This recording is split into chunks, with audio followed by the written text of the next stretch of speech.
नमोस्तु परमात्मने। बोले पंच परमेश्वरी भगवान की जय।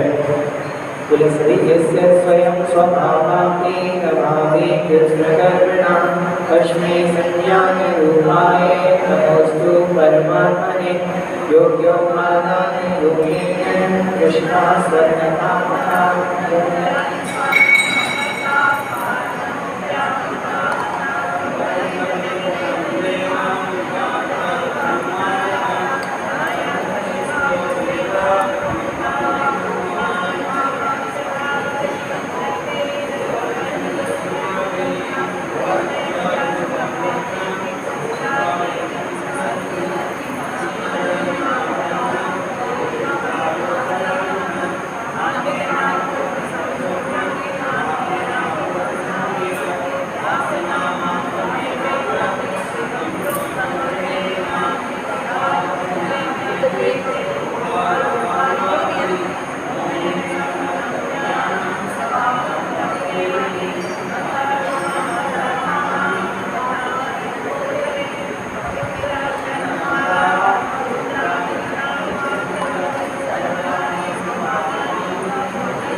यहाँ पर हमने कल देखा था कि मनोवचनकाय से उस ममत्वपने को मैं त्याग करता हूँ जो शरीर का चिंतन लाता है। ये शरीर का चिंतन हमारे लिए लाभकारी नहीं है। यहाँ पर बता रहे हैं कि क्या चिंतन करना चाहिए। कभी कभी हम चिंतन करते हैं कि मैं सुखी हूँ, मैं दुखी हूँ। ये किसका चिंतन है? आत्मा का चिंतन है या शरीर का चिंतन है? मुझे व्याधि हो गई है तो मुझे व्याधि मतलब आत्मा को व्याधि हुई है, शरीर को व्याधि हुई। तो ये सब बातें बता रहे हैं कि भय किसका लगता है हमें, वो सारी चीज़ें यहाँ पर बता रहे हैं कि जो शरीर का चिंतन करता है उनके लिए क्या है, और जो शरीर के छोड़ करके आत्मा का चिंतन करता है तो वो किस प्रकार से चिंतन करता है। न में मृत्यु को तो वीर, न में मृत्यु को तो वीर, न में व्याधि को तो व्यथा, न हम बालो न वृद्धो हम, न हम बालो न वृद्धो हम, नायु वैतानि पुद्गले। बोले सभी, ना में मृत्यु को तो वीके, ना में व्याधि को तो व्यथा, ना हम बालो न वृद्धो हम, नायु वैतानि पुद्गले। ना में मृत्यु को तो वीके, ना में व्याधि को तो व्यथा, ना हम बालो न वृद्धो हम, वैतानि पुद्गले। न में मृत्यु को तो वीके, न में व्याधि को तो व्यथा, न हम बालो न वृद्धो हम, न में नायु वैतानि पुद्गले। यहाँ पर कह रहे हैं यह ना मतलब नहीं है, मैं मतलब मेरी मृत्यु, मेरी मृत्यु नहीं होती, मेरी मृत्यु नहीं होती। मृत्यु किसकी होती है? शरीर की। किसकी होती है मृत्यु? शरीर की। आत्मा कभी मरती नहीं है। तो कह रहे हैं ऐसा मत चिंतन करो कि मेरा मरण हो जाएगा, मैं मर जाऊंगा, मैं मर जाऊंगा, मेरा क्या होगा, मैंने पैसा नहीं जोड़ा, मैं मर जाऊंगा। ये शरीर का चिंतन है। वो ज्ञानी व्यक्ति ये चिंतन नहीं करेगा। ज्ञानी व्यक्ति कहेगा कि मरना किसका है, मरण किसका होना है? शरीर का, आत्मा का नहीं होना। तो ना मतलब नहीं होती है, मैं मतलब मेरी मृत्यु। जब मेरी मृत्यु नहीं होती है तो कुतो भीति, कहाँ से भय, किसका भय, कैसा भय, डर किस बात का? अरे मृत्यु होगी तो शरीर की होगी, आत्मा की तो मृत्यु होती नहीं, तो किस बात से डर? जो डर हमारे अंदर बैठा हुआ है, मृत्यु का भय बैठा हुआ है कि हम मर जाएंगे, हमने कुछ नहीं करा, तो ये भय हटाओ। ये भय किसका है? शरीर का है। शरीर का मरण होता है, आत्मा का नहीं। इसीलिए मैं मतलब मेरी आत्मा की मृत्यु ना। जब मृत्यु नहीं होती तो भय किस बात का? पर आगे कहा ना में व्याधि, मुझे व्याधि भी नहीं होती, मुझे कोई बीमारी भी नहीं होती। आत्मा को कौन सी बीमारी होती? जब आत्मा को कोई बीमारी नहीं होती तो कुतो व्यथा, फिर व्यथा मतलब दुख। दुख किस बात का मना रहे हैं? दुख किस बात का है? जब आत्मा को व्याधि भी नहीं होती, आत्मा की मृत्यु नहीं होती। ये सब तो पुद्गल की पर्याय हैं। आगे कहा ना हम बालो न वृद्धो हम, ना हम, ना मतलब नहीं, अहम मतलब मैं, ऐसा निकलेगा ना अहम।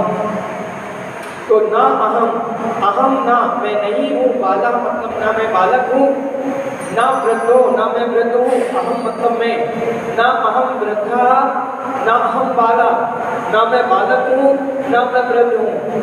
आत्मा तो सबकी बराबर है, आत्मा सबकी बराबर है, किसी की छोटी बड़ी आत्मा नहीं होती।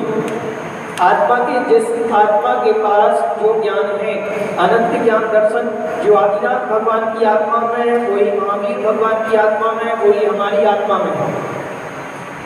सबके में बराबर है, एक गुण कम नहीं है, एक गुण ज्यादा नहीं है, सबके में बराबर है। ना हम बालो, मैं बालक भी नहीं हूँ, ना मैं वृद्ध हूँ, ना युवा, ना मैं युवा हूँ। एतानी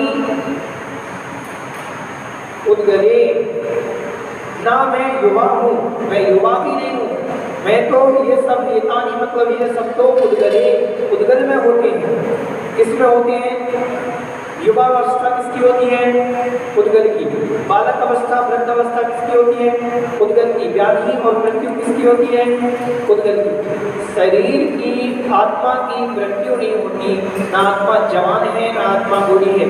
आत्मा तो ज्ञान दर्शन में है, बस आत्मा है। अब उसको हमने कल बताया था कि अगर शरीर के साथ रहेगी तो पिटेगी। जैसे लोहे के साथ अग्नि रहेगी तो अग्नि को भी पिटना पड़ेगा लोहे के साथ। ऐसे ही जो संसारी प्राणी हैं, अगर हम सब शरीर का चिंतन करते हैं कि मेरी मृत्यु हो जाएगी, मुझे व्याधि है, मेरा शरीर कमजोर है, ये सब चिंतन हम रागी द्वेषी करते हैं। और ये सब बार बार ये हमारे ही चिंतन में आता है। हम सोचें कि हमने इतना पढ़ लिया फिर भी हमारे चिंतन में आत्मा की ओर क्यों नहीं जाते? हमारा मोह अभी शरीर से लगा हुआ है। जब तक ये शरीर से मोह रहेगा तब तक हमारे लिए शरीर की जो भी व्याधियां हो रही है, शरीर में मृत्यु का भय, वो सब सताएगा। और जैसे ही उसकी ओर से ध्यान हटेगा, आत्मा की ओर ध्यान जाएगा, तो ना मृत्यु का भय रहता है। साधु मृत्यु से नहीं डरते, साधु मृत्यु से नहीं डरते।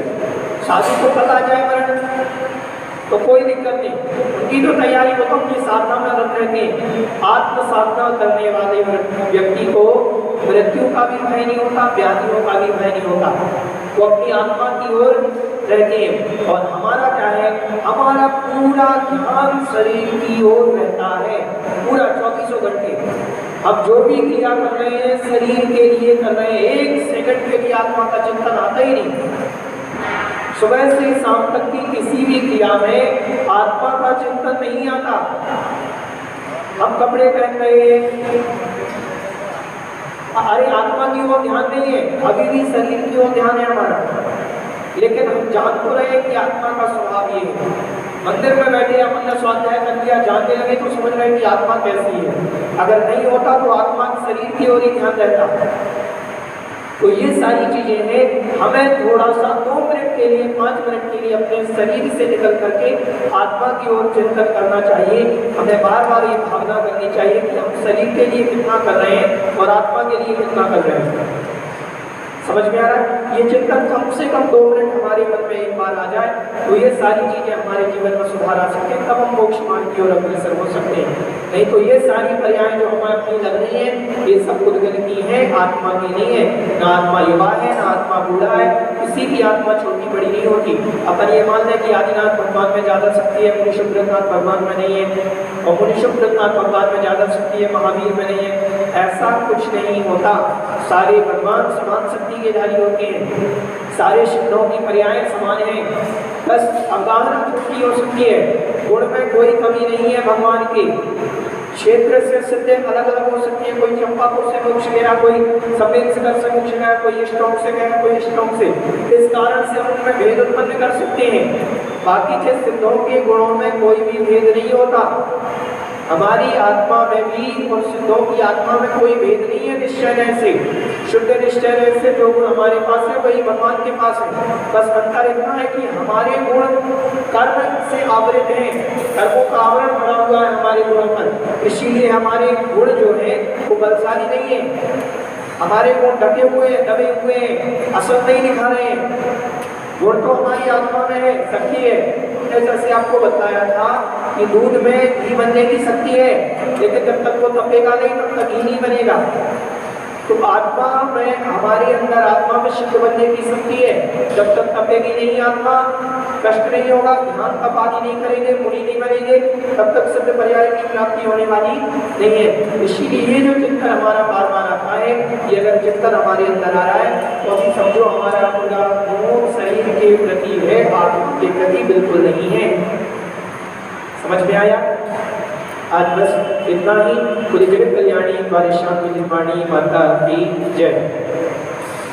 बोधि समाधि परिणाम शुद्धि स्वात्मोपलब्धि शिक्षोक्य सिद्धि चित्तामणि चेतित वस्तुदानि मां वन्दे मानस्य ममास्तु देवी। नमः।